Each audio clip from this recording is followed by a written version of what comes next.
Assalamualaikum. Malam di Kampung Balung selalu tampak tenang.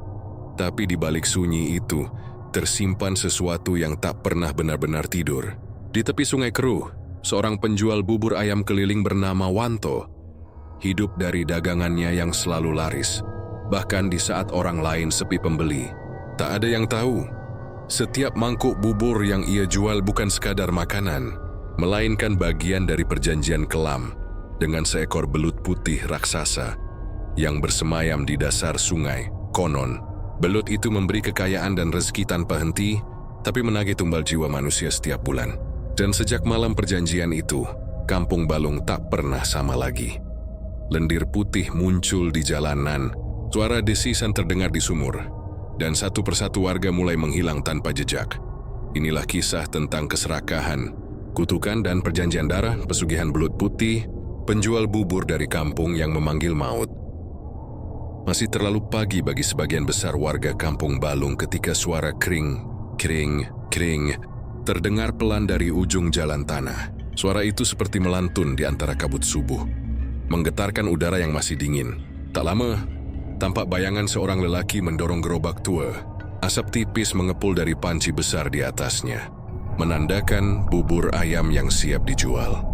Lelaki itu adalah Wanto, penjual bubur keliling yang paling dikenal di kampung itu.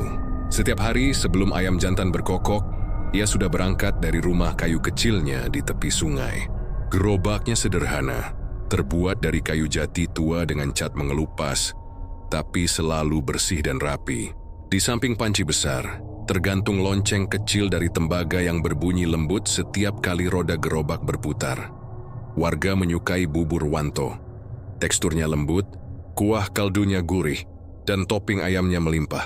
Setiap pagi, antrian selalu ramai di mulut gang, terutama para buruh dan anak sekolah. Tak jarang orang luar kampung pun datang jauh-jauh hanya untuk mencicipi bubur Wanto. Namun di balik kesuksesan itu, ada satu hal yang tak pernah bisa dijelaskan.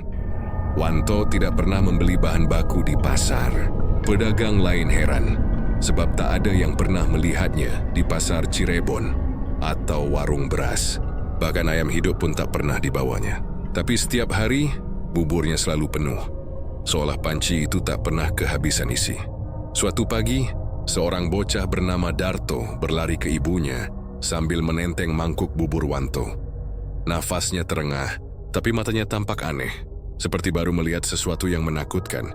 "Ibu, tadi aku lihat di pancinya Pak Wanto ada yang gerak," katanya terbata. Ibunya tertawa kecil. "Mungkin ayamnya belum matang." "Bukan, Bu, kayak belut, tapi warnanya putih."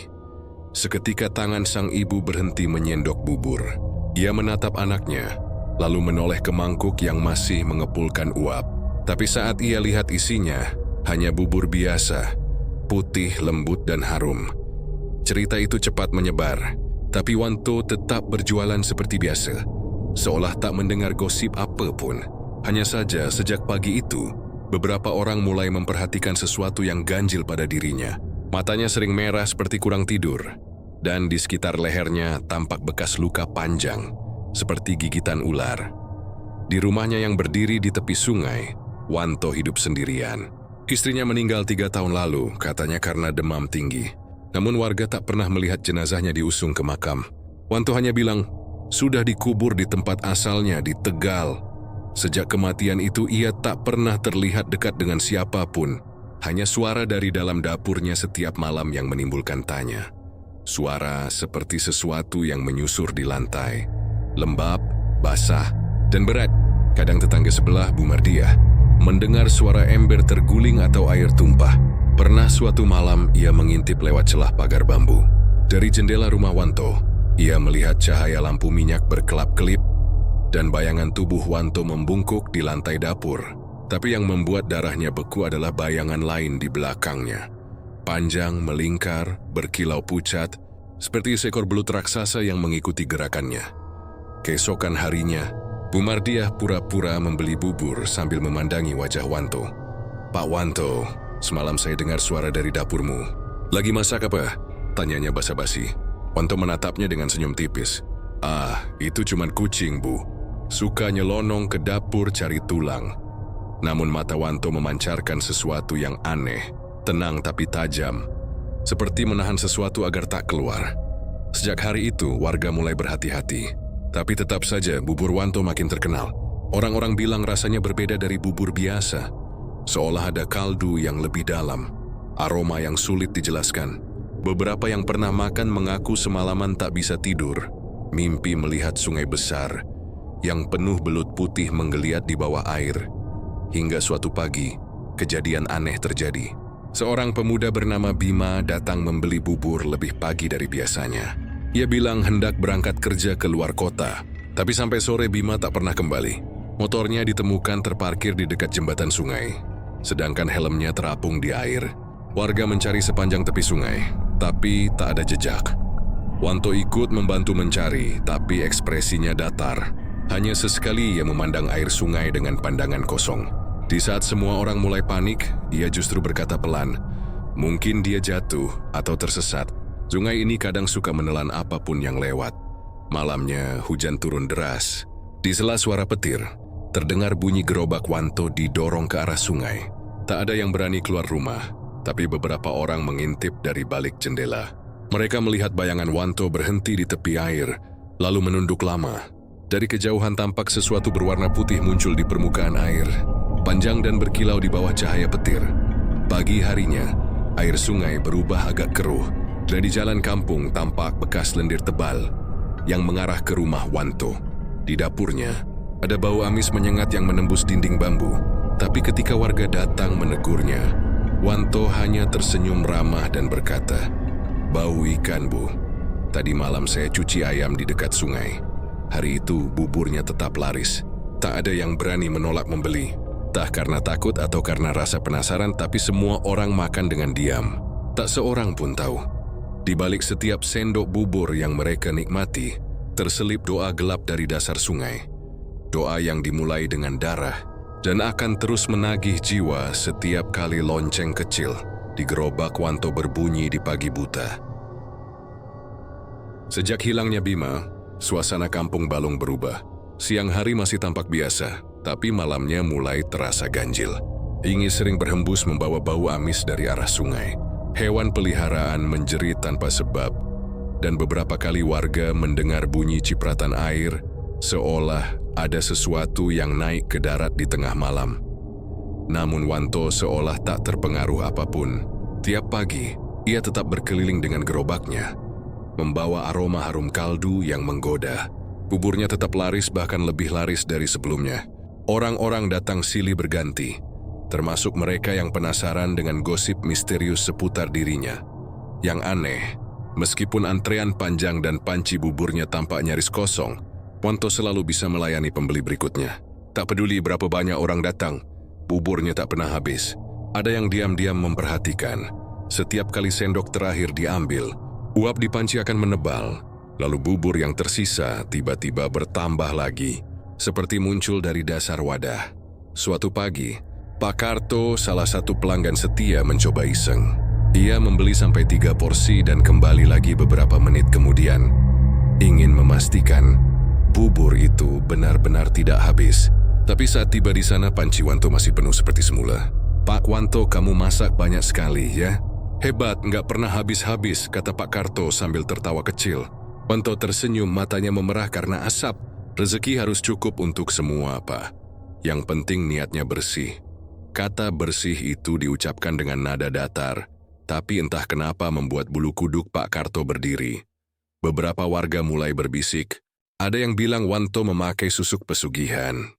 Ada yang menuduh ia punya makhluk gaib di rumah. Tapi semua hanya berani berbisik. Tak ada yang berani langsung menuduh, sebab Wanto dikenal baik dan tak pernah membuat masalah. Suatu sore, saat hujan baru reda, Arga, pemuda kampung yang dulu ikut mencari Bima, memutuskan mengintip ke rumah Wanto. Ia menyelinap lewat jalan belakang. Tempat rumah Wanto bersambung langsung dengan aliran sungai kecil. Di sana, ia melihat hal yang membuatnya gemetar. Di belakang rumah ada sebuah tempayan besar berisi air keruh. Di dalamnya tampak seekor belut putih, panjangnya hampir 1 meter. Berenang perlahan, kulitnya pucat keperakan, dan setiap kali Wanto datang mendekat, belut itu menegakkan kepala seperti menyambut tuannya. Wanto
Mungkin kalau sudah diberi jalan kaya, tak peduli lagi dari mana datangnya. Kau pikir dia akan berhenti begitu saja? Keesokan harinya kabar aneh kembali muncul. Seekor anjing milik Pak Damanik ditemukan mati di dekat sungai dengan tubuh penuh lendir putih. Tak ada bekas gigitan, tapi matanya kosong, lidahnya membiru. Orang-orang mulai takut pergi ke sungai setelah maghrib. Namun justru saat itu, Wanto makin rajin mencuci peralatan dagangnya di tepi air. Suatu malam, Bu Mardiah kembali mendengar suara dari rumah Wanto. Kali ini lebih jelas, adalah suara orang mengerang seperti kesakitan. Disusul suara air bergolak keras. Ia mengintip lewat celah dinding bambu dan hampir menjerit. Wanto sedang berlutut di depan sumur kecil di dapurnya. Dan dari dalam sumur itu muncul belut putih besar yang melilit lengannya. Mulutnya terbuka memakan sesuatu yang menyerupai tangan manusia. Bu Mardiah menutup mulutnya agar tak berteriak. Ia berlari pulang tanpa menoleh lagi. Sejak malam itu, ia tak pernah mau keluar rumah setelah Isya. Pagi berikutnya Kampung Balung kembali riuh.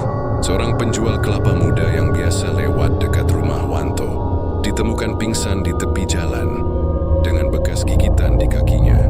Ia berkata sebelum jatuh, ia melihat bayangan seperti ular putih besar menyusur di bawah tanah menuju ke arah rumah Wanto. Tapi ketika warga memeriksa, tanah di sekitar rumah itu kering.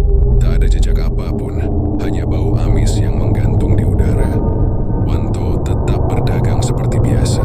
Wajahnya tenang, suaranya ramah, seolah semua rumor tak pernah ada. Tapi bagi mereka yang menatap matanya lebih lama, ada sesuatu yang berbeda. Di bola matanya kadang tampak kilatan perak, seperti pantulan air sungai yang bergelombang di bawah sinar bulan.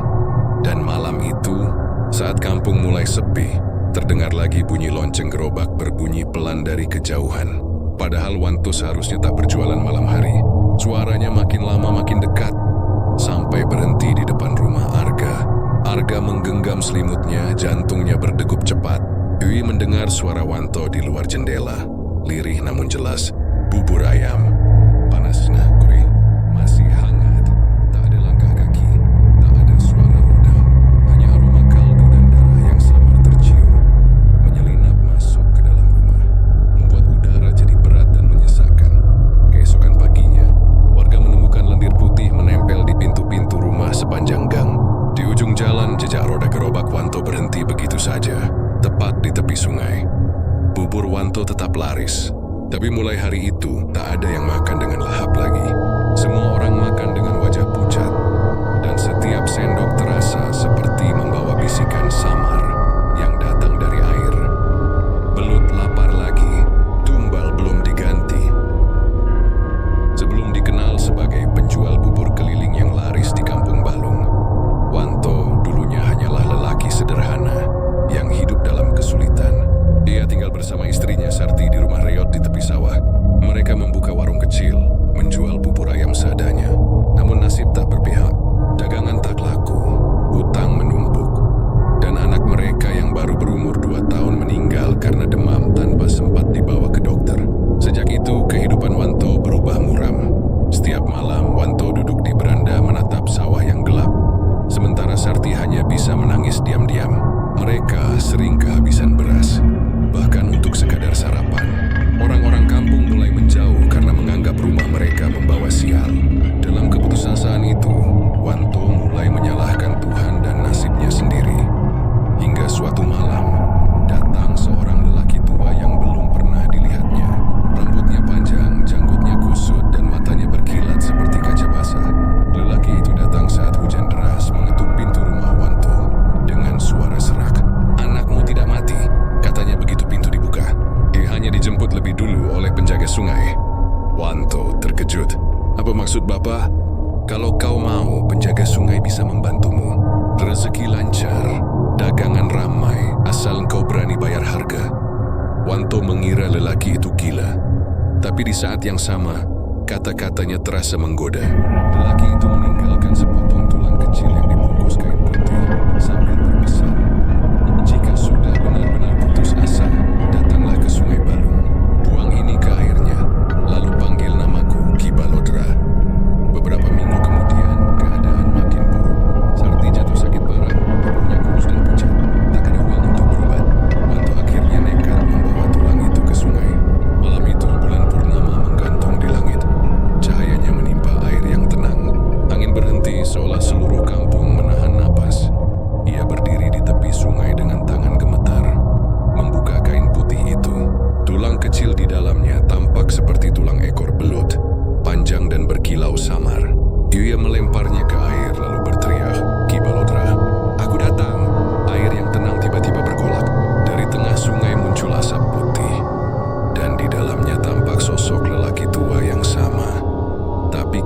Kini matanya memerah dan kulitnya bersisik licin.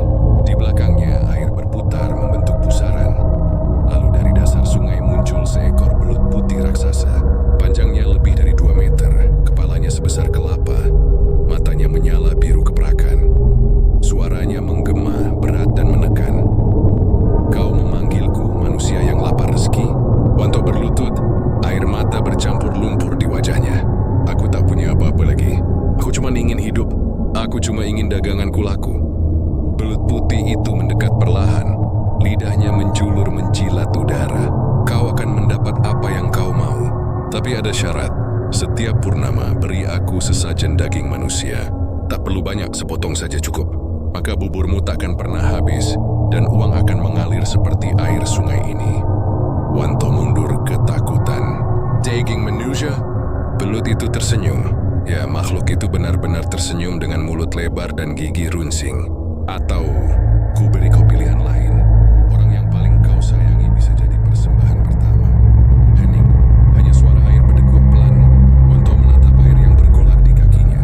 Dalam hatinya nama Sarti muncul sekejap. Istrinya yang sekarat, yang selalu menangis tiap malam, yang tubuhnya semakin dingin hari demi hari. Dia menggigit bibir, menahan air mata. "Kalau itu bisa membuatku kaya, biarlah." Belut putih itu menyeringai. "Bawa ia ke sini malam ini. Biarkan darahnya jatuh ke airku. Maka perjanjian kita dimulai." Wanto pulang dengan langkah gontai. Hujan turun deras malam itu. Joya menatap wajah istrinya yang terbaring lemah di ranjang bambu. Sarti menatapnya dengan mata sayu, seolah tahu akan sesuatu. Kau kemana?" "Ke sungai sebentar," jawab Wanto pelan. "Kau ikut, ya? Katanya airnya bisa sembuhkan orang sakit."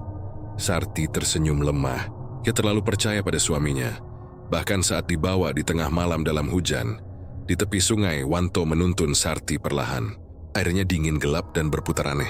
Belut putih muncul dari pusaran air menatap mereka. Wanto menggenggam tangan istrinya erat, lalu dengan lirih berbisik, "Maafkan aku, Ti." Sebelum Sarti sempat bertanya, dorongan kuat dari belakang membuat tubuhnya jatuh ke air. Jemini berteriak sekali lalu tenggelam dalam pusaran putih. Air bergolak keras lalu tenang kembali. Di permukaannya muncul sesuatu. Uang logam emas tua berjumlah 3 keping. Wanto menatapnya lama. Hujan berhenti. Udara berubah sunyi. Belut putih itu menatapnya dengan mata tajam. "Mulai malam ini daganganmu akan ramai. Tapi jangan lupa, darah manusia harus tetap mengalir untukku." Sejak malam itu, Wanto benar-benar berubah. Dia mulai membuat bubur dengan resep baru yang diajarkan dalam mimpi oleh makhluk itu. Bubur yang putihnya bukan dari beras biasa, tapi dari campuran air sungai tempat belut putih bersemayam. Ia mulai berjualan keliling, dan benar saja buburnya laris luar biasa. Orang-orang memujinya, uang mengalir deras. Namun setiap kali bulan purnama tiba, Wanto selalu pergi ke sungai membawa sesuatu yang dibungkus kain. Tak ada yang tahu apa isinya, tapi setiap kali ia kembali, wajahnya tampak pucat dan tangannya bergetar. Di dapurnya, air sumur berubah keruh keputihan, dan suara desis halus terdengar di antara uap bubur yang sedang dimasak. Kini, setiap kali lonceng gerobak Wanto berbunyi di pagi buta, sesungguhnya itu bukan hanya tanda bubur siap dijual. Itu juga tanda makhluk sungai telah kenyang untuk sementara waktu.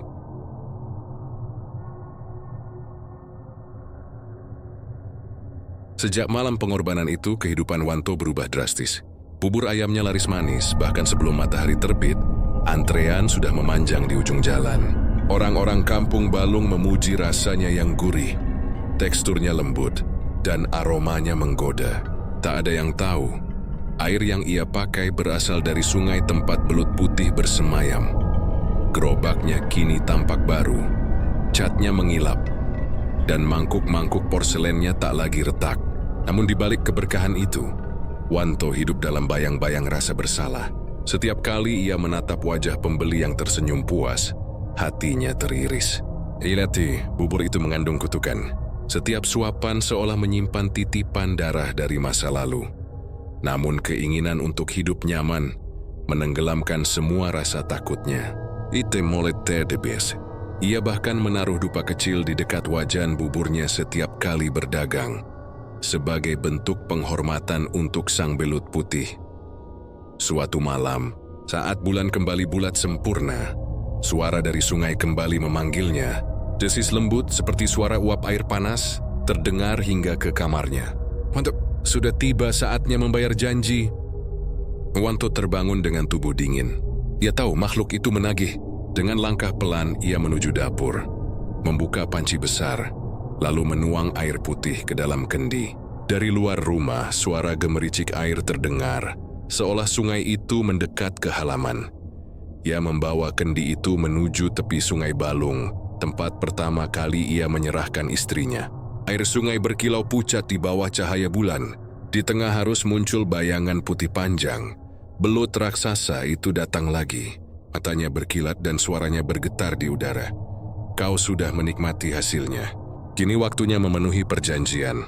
Wanto berlutut menunduk. "Tapi, ku tak tahu harus memberi siapa lagi, Ki. Kau pedagang. Banyak orang lewat di jalanmu. Pilihlah satu. Setiap purnama satu tubuh harus kembali ke airku." Tubuh Wanto gemetar, tapi saat memandang air sungai yang berkilau dan bayangan rumah barunya yang kini berdiri megah, hatinya melemah. Dewi mengangguk pelan. "Baiklah, Ki. Aku akan turuti." Sejak malam itu, setiap purnama tiba, Wanto selalu meninggalkan rumah di tengah malam. Dia membawa satu mangkuk bubur, lalu berjalan ke tepi sungai. Di sana, ia menaruh bubur itu di atas batu besar. Tak lama, seseorang dari kampung, entah pengemis, entah orang mabuk, kadang anak kecil yang tersesat, selalu muncul tanpa sengaja. Mereka duduk di dekat batu itu, tergoda oleh aroma bubur. Begitu sendok pertama menyentuh bibir mereka, wajah mereka pucat, tubuh kaku, lalu jatuh ke air. Wanto hanya menatap, tanpa berani menolong. Air sungai mengalir pelan membawa tubuh itu, dan di bawah permukaannya, tampak bayangan putih panjang bergerak. Belut raksasa itu sedang makan. Hari berganti minggu. Wanto makin kaya, tapi kampung Balung mulai diselimuti ketakutan. Dalam 2 bulan, 3 orang hilang tanpa jejak. Warga menyalahkan roh penunggu sungai. Mereka membakar dupa dan menabur bunga setiap malam, berharap roh itu tenang. Tak ada yang tahu. Penyebabnya berdiri di antara mereka, berjualan bubur setiap pagi sambil tersenyum. Namun satu malam, perjanjian itu berubah. Saat Wanto bersiap menuju sungai, ia dikejutkan oleh suara tangis dari luar rumah. Seorang anak kecil berdiri di depan pintunya, basah kuyup. "Om, boleh minta makan?" Wanto menatap anak itu. Pikirannya bimbang. Ini kesempatan untuk memenuhi janji, tapi nuraninya menolak. "Namamu siapa?" "Rian," jawab bocah itu polos. "Aku tersesat. Ibuku belum pulang." Hening. Di kejauhan suara desis belut putih terdengar lebih keras. "Bawa dia ke sungai, sekarang." Wanto menutup telinga, gemetar. "Tidak, kali ini tidak. Janji adalah darah. Kau menolak, maka darahmu sendiri akan kutelan." Tiba-tiba tubuh Wanto terlempar ke lantai. Darah mengucur dari hidungnya, dan kulit di lehernya terasa panas seperti dibakar. Suara itu makin kuat di kepalanya, membuatnya berteriak kesakitan. Bocah kecil itu menangis ketakutan dan berlari keluar. Ketika sadar, Wanto sudah berada di tepi sungai. Air bergejolak hebat, membentuk pusaran putih. Di tengahnya muncul kepala belut raksasa itu. Tubuhnya berputar, lidahnya menjulur ke udara. "Kau tak bisa mundur, Wanto." Sekali darah ditumpahkan, sungai ini akan menuntut seterusnya. Belut itu mengangkat kepalanya tinggi-tinggi, lalu menghantam air hingga cipratan lumpur menutupi wajah Wanto. Dalam kepanikan, Mate hanya bisa berteriak, "Ampuni aku." Tapi air sungai menjawab dengan suara tawa parau, bergema ke seluruh kampung. Keesokan paginya, warga menemukan jejak aneh di tepi sungai Balung. Lumpur bergaris panjang seperti tubuh besar yang baru saja merayap naik ke daratan. Tak jauh dari situ, ada mangkuk bubur pecah dengan sisa darah di pinggirannya. Orang-orang mulai berbisik bahwa sungai itu kembali memakan korban. Namun hanya Wanto yang tahu, malam itu bukan darah orang lain yang diberikan, tapi darahnya sendiri yang sudah mulai dihisap oleh pesugihan yang ia sembah. Sejak itu, wajah Wanto tampak lebih pucat, tubuhnya kurus dan sorot matanya kosong. Tapi anehnya, dagangannya justru makin ramai. Setiap sendok bubur yang dijual, seolah ada aroma tanah basah dan amis air sungai yang tak bisa dijelaskan. Dan di bawah gerobak buburnya, jika diperhatikan dengan saksama, kadang terdengar suara desis halus, seperti sesuatu yang sedang bernafas dari dunia lain. Sejak perjanjian darah itu, bubur ayam Wanto semakin terkenal.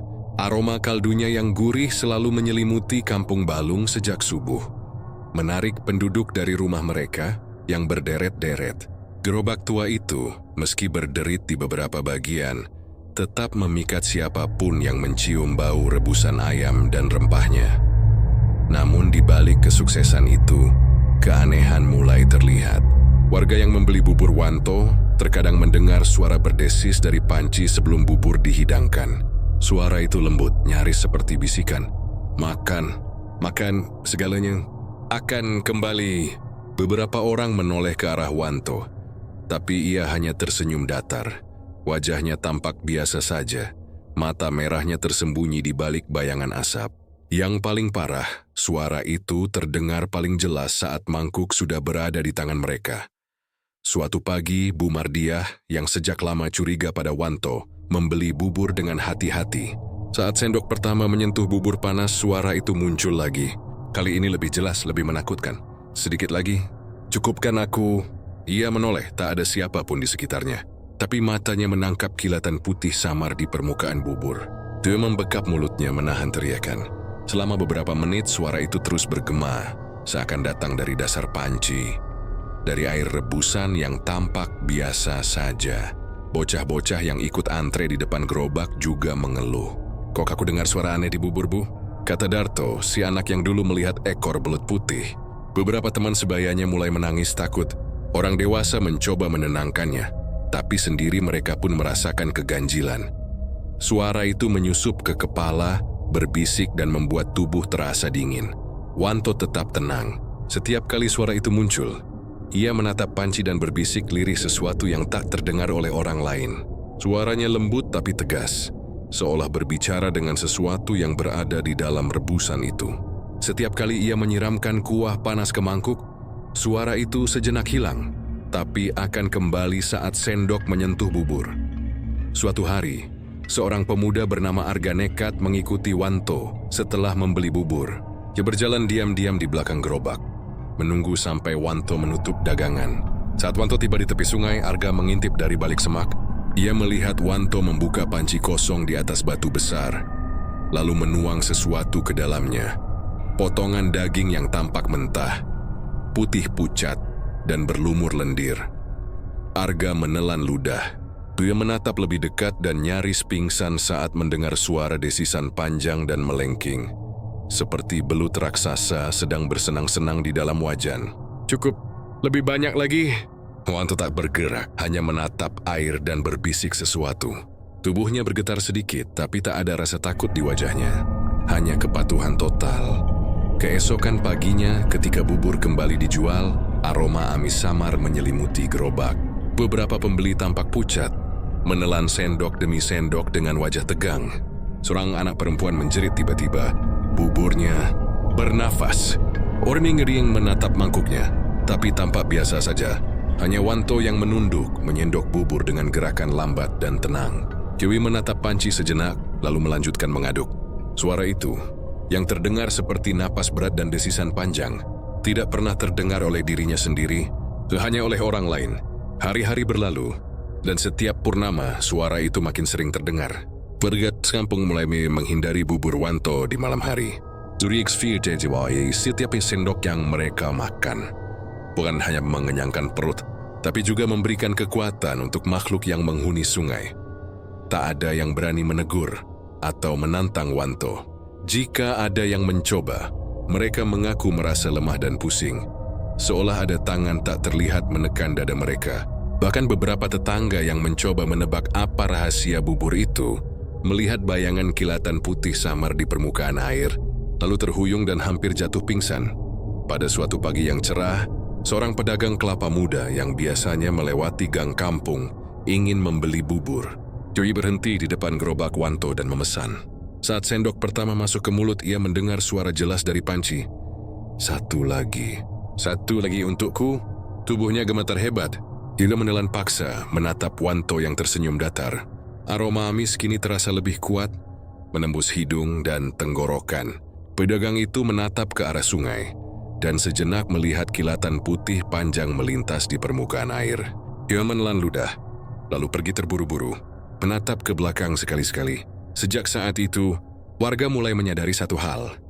Bubur Wanto tidak hanya membawa rezeki bagi penjualnya, tapi juga membawa suara dari dunia lain. Suara yang menuntut, yang berbisik dan memaksa, yang selalu hadir di setiap sendok bubur.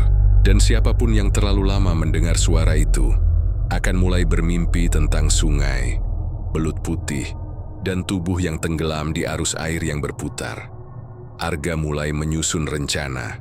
Dia tahu makhluk itu ada di balik panci, menunggu darah baru setiap purnama. Suara dari wajan bukan hanya mimpi atau imajinasi. Itu adalah peringatan, bisikan dan tuntutan dari belut putih yang telah menguasai hidup Wanto sepenuhnya. Dan malam itu, saat gerobak bubur ditarik kembali ke rumah tepi sungai, Wanto tersenyum tipis, tidak sadar bahwa setiap langkahnya membawa kengerian yang perlahan menjalar ke seluruh kampung.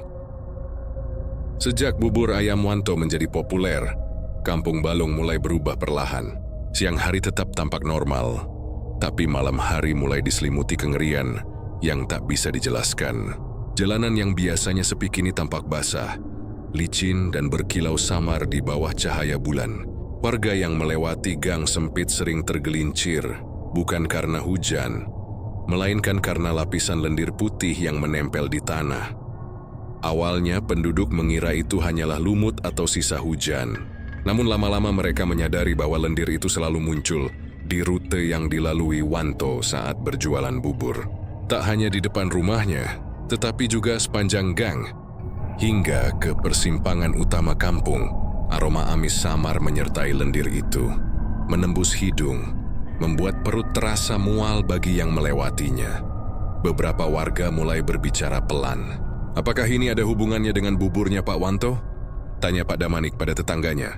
Jangan bilang ya," jawab tetangganya sambil menunduk. "Aku mendengar desis dari panci buburnya semalam, seperti suara manusia yang kesakitan." Kecurigaan itu mulai memuncak. Orang-orang yang lewat lendir itu merasakan tubuhnya berat, seolah ada sesuatu yang menempel di kulit dan menahan setiap langkah. Beberapa hewan peliharaan yang mengikuti pemiliknya saat malam hari pun mengeluh, menyalak tanpa sebab, atau bahkan hilang dalam sekejap. Seekor kucing tetangga ditemukan mati di dekat gerobak Wanto, dengan tubuh penuh lendir putih, matanya kosong, lidahnya menjulur kaku. Arga, pemuda yang sudah lama curiga, mulai mengintai. Ia mengikuti gerobak Wanto setelah sore hari. Setiap kali Wanto berhenti, lendir tampak merayap keluar dari roda gerobak dan menempel di jalan.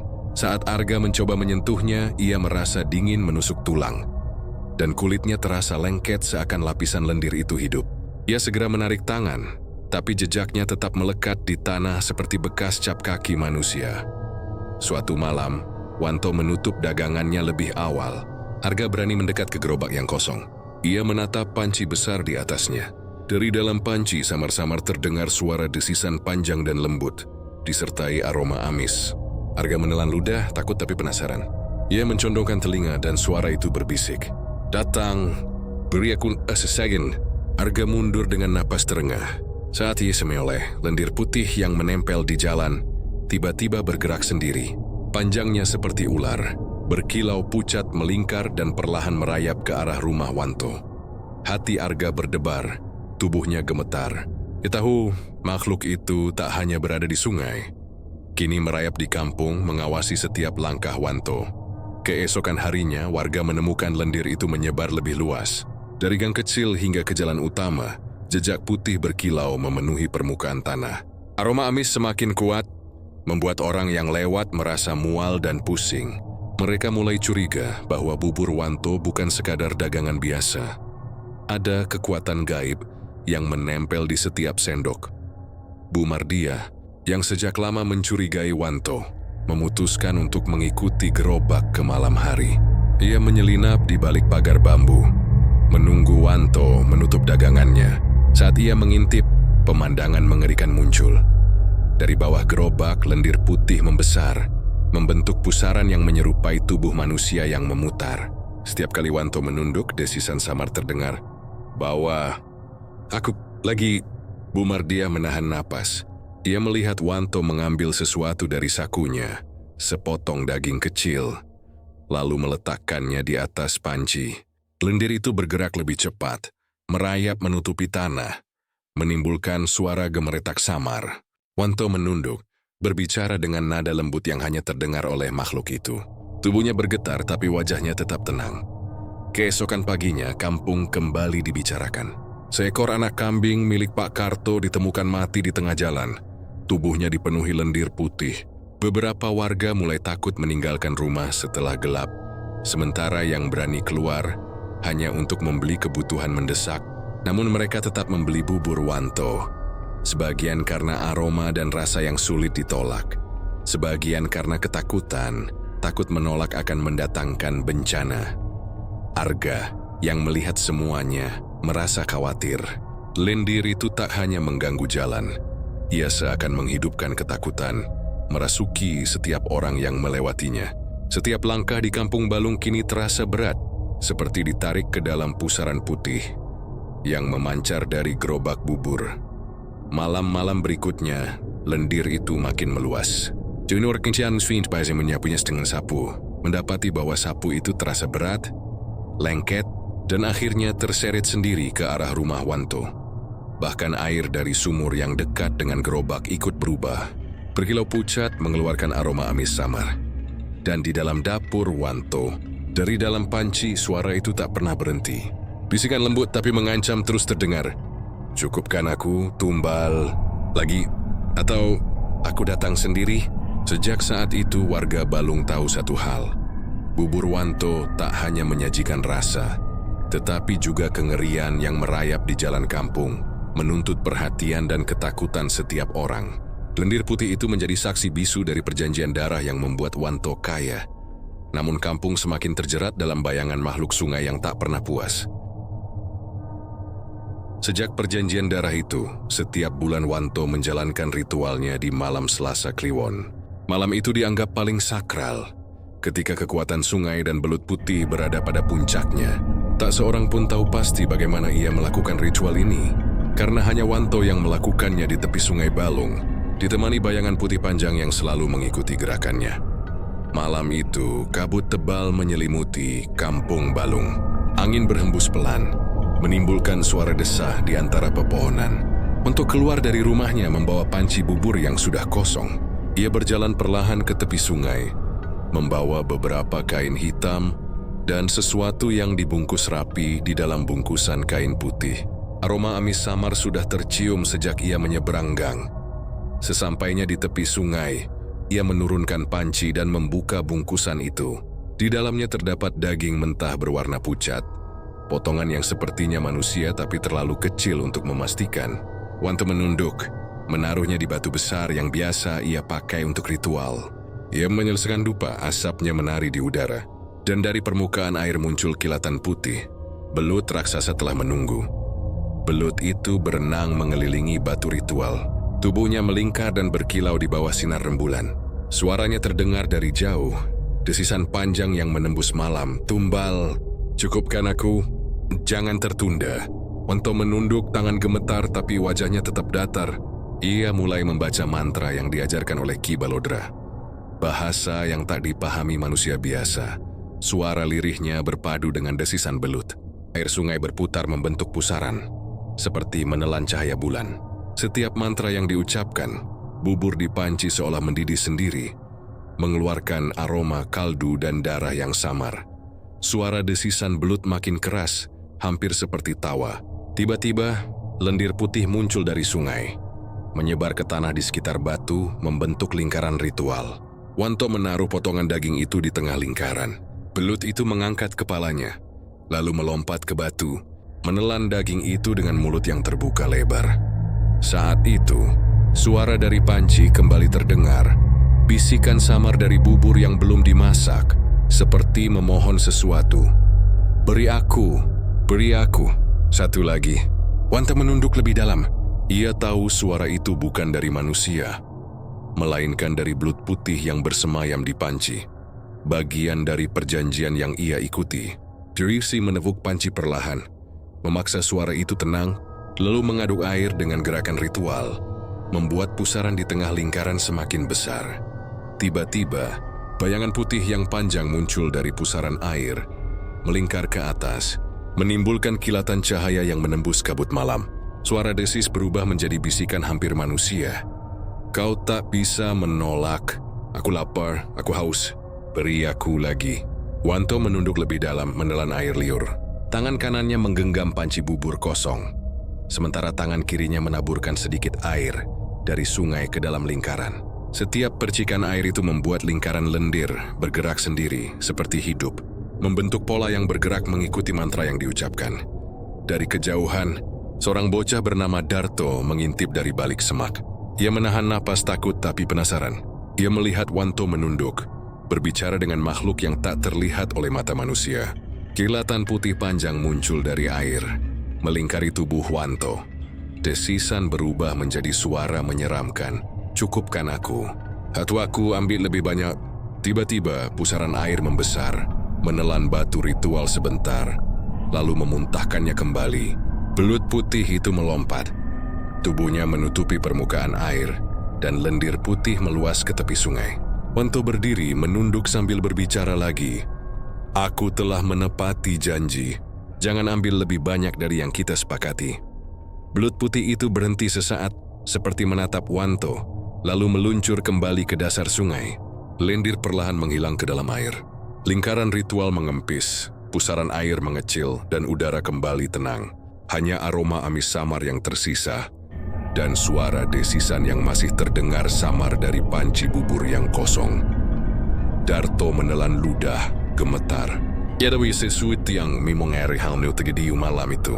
Sejak malam itu, ia mulai melihat keanehan lain. Lendir putih yang muncul di jalan setiap pagi, tubuh hewan peliharaan yang menghilang, dan wajah Wanto yang semakin pucat. Matanya kosong tapi terkadang memancarkan kilatan perak di bawah sinar bulan. Keesokan paginya, bubur Wanto tetap laris. Warga membeli seperti biasa, tak menyadari bahwa setiap sendok membawa kengerian yang terjadi di malam sebelumnya. Bahkan orang yang paling berani sekalipun mulai merasa ada mata yang selalu mengawasi dari air dan dari bubur. Ritual malam Selasa Kliwon menjadi rahasia gelap Wanto. Tanpa ritual itu, kekuatan belut putih akan marah, dan setiap orang yang ada di Kampung Balung akan merasakan konsekuensinya. Tapi bagi Wanto, ritual itu adalah penopang hidup dan kekayaannya, meski setiap langkahnya diselimuti rasa takut, dosa, penuh nebiskan dersmil lain, dan di tai sungai Balung. Malam itu, belut putih menunggu lagi. Tubuhnya panjang dan berkilau, siap menagih janji baru, karena di dunia Wanto, tidak ada yang bisa menghindari perjanjian darah.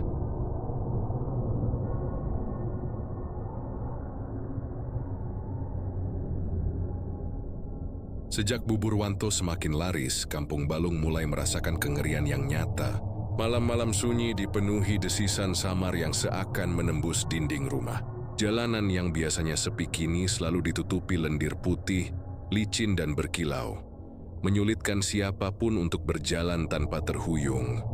Malam itu, seorang pemuda bernama Joko memutuskan pulang lebih cepat. Ia baru saja membeli bubur Wanto dari gerobak keliling dan berlari menuju gang sempit di belakang rumahnya. Aroma amis samar masih menempel di baju dan rambutnya, membuat kepala terasa berat. Saat ia menyalakan senter kecil, pandangannya tertuju pada lendir putih yang bergerak sendiri. Membentuk garis-garis di lantai gang, Joko menelan ludah. Apa ini? Lendir lagi, gumamnya. Cuma mulai berjalan hati-hati, tapi lendir itu terasa lengket di sepatu dan tangan, seolah menahan setiap langkah. Saat ia mengangkat kaki, lendir seakan merayap, membelit, menempel di kulitnya. Panik, Joko mencoba melepaskan diri, tapi tubuhnya terasa berat, semakin tertarik ke arah ujung gang. Di ujung gang tiba-tiba muncul bayangan putih panjang, menutupi cahaya senter. Tubuh Joko gemetar hebat saat menyadari itu adalah belut putih, lebih besar dari yang pernah ia lihat di sungai. Matanya berkilat, lidah menjulur panjang dan desisnya memenuhi gang sempit. Datang, beri aku nih tumbal. Joko terjatuh, tangannya menyentuh lendir di lantai. Seolah hidup, lendir itu menempel di kulitnya, merayap ke lengannya, ke tubuhnya. Suara bisikan dari panci bubur yang ia makan terdengar di kepalanya. Cukupkan aku, cukupkan aku, cukupkan aku. Ia mencoba berteriak, tapi suara tak keluar. Tubuhnya kaku, kaki dan tangannya tak bisa digerakkan. Belut putih itu bergerak perlahan, menutupi seluruh gang.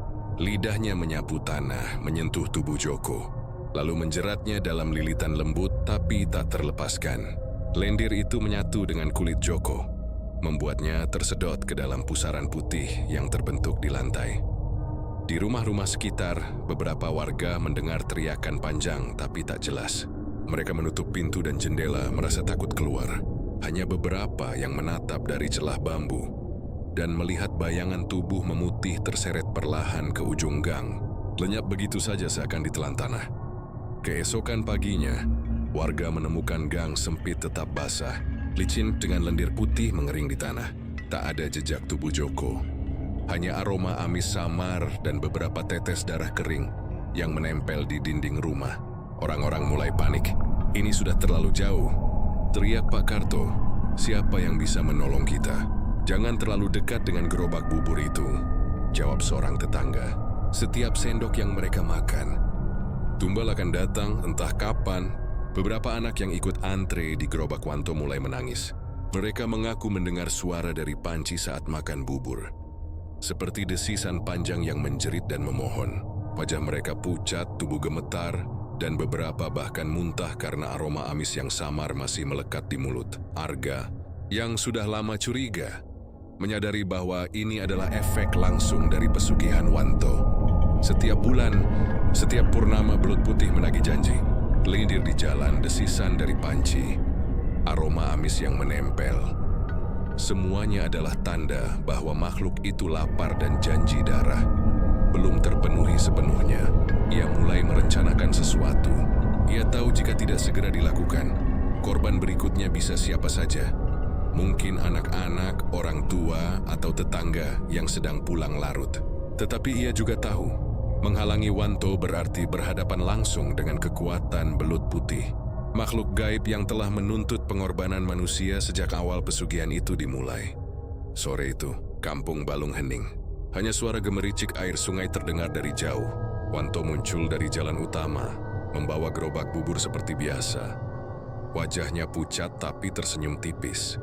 Lendir putih masih menempel di tanah, menunggu untuk menyebar ke seluruh gang saat malam tiba.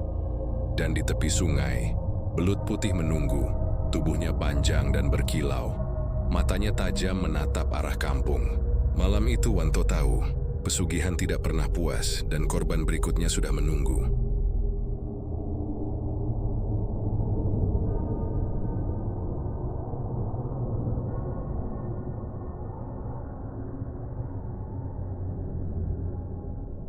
Kampung Balung sudah tidak sama. Jalanan yang dulu ramai kini dipenuhi lendir putih. Bau amis samar masih menyelimuti setiap gang. Dan setiap rumah terasa dingin meski matahari bersinar. Warga mulai menghindari gerobak Wanto. Tapi sebagian tetap membeli bubur. Karena aroma dan rasa yang sulit ditolak, seolah ada daya tarik tak terlihat yang memaksa mereka. Wanto sendiri mulai terlihat berbeda. Wajahnya pucat, matanya merah keperakan di bawah cahaya lampu gerobak. Tubuhnya kurus, tangannya gemetar, tapi senyum tipis itu tetap ada. Senyum yang menandakan kekuatan sekaligus penyesalan yang mendalam. Johnny Penem, ritual di Sungai Balung membuatnya lelah. Tapi ia tak bisa berhenti. Belut putih selalu menunggu, dengan desisan panjang yang menuntut darah dan tumbal. Malam itu, Selasa Kliwon, Wanto keluar dari rumah lebih awal. Gerobak buburnya kosong, hanya panci besar yang sudah disiapkan. Dia membawa kain hitam dan potongan daging terakhir yang ia simpan di lemari. Di tepi sungai pusaran air sudah menunggu. Belut putih muncul, panjang dan bersisik. Matanya menatap tajam ke arah Wanto. Desisnya bergema. Janji, waktumu habis. Wanto menunduk, napasnya memburu. Ia tahu malam itu tidak seperti sebelumnya. Belut putih terlihat lebih besar. Gerakannya lebih cepat, lidahnya menjulur panjang, dan lendir putih mulai menyebar lebih luas ke tepi sungai. Ritual kali ini berbeda. Makhluk itu ingin menagih seluruh janji sekaligus. Saat Wanto menaruh daging di batu ritual, pusaran air membesar. Lendir merayap keluar, menutupi tanah di sekitarnya. Desisan berubah menjadi bisikan panjang dan menakutkan. Cukup, semua cukup. Sekarang kau harus bayar. Wanto gemetar hebat. Ia menatap air, ingat semua korban yang telah hilang. Istrinya sendiri yang menjadi tumbal pertama. Orang-orang yang lenyap di gang sempit. Bahkan anak-anak yang tidak berdosa. Penyesalan menyelimuti hatinya. Tapi ia tahu tak ada jalan mundur. Belut putih menatapnya dengan tajam, seperti menuntut balas. Tiba-tiba pusaran air membesar dan menyedot panci bubur. Wanto mencoba menahannya, tapi tubuhnya terasa berat. Kakinya terjerat lendir yang menempel seperti hidup. Desisan berubah menjadi tawa parau yang mengerikan. Kau yang memulai, kau yang harus menutupnya. Dengan sekuat tenaga, Wanto menjerit. Lendir menyelimuti tubuhnya, menariknya ke pusaran putih yang semakin membesar. Panci bubur terlempar, dan aroma amis menyebar ke udara, menembus kampung hingga ke jalan utama. Belut putih melingkari tubuh Wanto, dan mata makhluk itu bersinar lebih terang dari sebelumnya. Warga yang tinggal di dekat sungai mendengar teriakan panjang, bukan dari manusia, tapi dari sesuatu yang berada di antara dunia nyata dan gaib. Suara itu menggema di malam sunyi, membuat anjing menyalak ketakutan. Burung beterbangan tanpa arah, dan lendir di jalan bergetar sendiri. Ketika fajar menyingsing, pusaran air tenang. Sungai Balung kembali hening, lendir putih yang menutupi jalan perlahan menghilang. Gerobak bubur Wanto tak lagi terlihat di tepi sungai. Hanya jejak kaki samar menuju air yang tertinggal. Belut putih muncul sesaat, menatap kampung, lalu menyelam ke dasar sungai dengan suara desisan panjang, seakan memberitahu bahwa pesugihan telah dibayar penuh. Kampung Balung kembali sepi. Warga mulai keluar rumah, menatap sungai dan jalanan yang kini bersih. Tapi mereka tahu, sesuatu telah hilang dan sesuatu yang lebih gelap pernah bersemayam di kampung mereka. Bubur ayam yang dulu laris kini hanya menjadi cerita. Gerobak Wanto, panci dan aroma amis samar. Semuanya hilang, tertelan oleh malam dan sungai yang menyimpan rahasia. Orang-orang mulai menyebar cerita. Mereka menyebut Wanto sebagai penjual bubur terlaris yang hilang karena keserakahan dan perjanjian darah. Beberapa percaya ia dimakan oleh belut putih. Sebagian lain percaya ia kini menjadi bagian dari pusaran sungai. Awadi sebagai pelayan makhluk itu. Sejak itu, Kampung Balung tetap hidup. Tapi setiap Selasa Kliwon, beberapa warga mengaku mendengar desisan samar di sungai, aroma amis yang tiba-tiba muncul, atau kilatan putih di permukaan air. Mereka percaya itu adalah peringatan bahwa pesugihan dan keserakahan tak pernah benar-benar mati, hanya menunggu waktu untuk menagih janji berikutnya. Dan di dasar Sungai Balung, belut putih masih berenang panjang, menunggu dengan mata yang bersinar, siap menuntut siapapun yang berani mengulangi kesalahan manusia yang sama.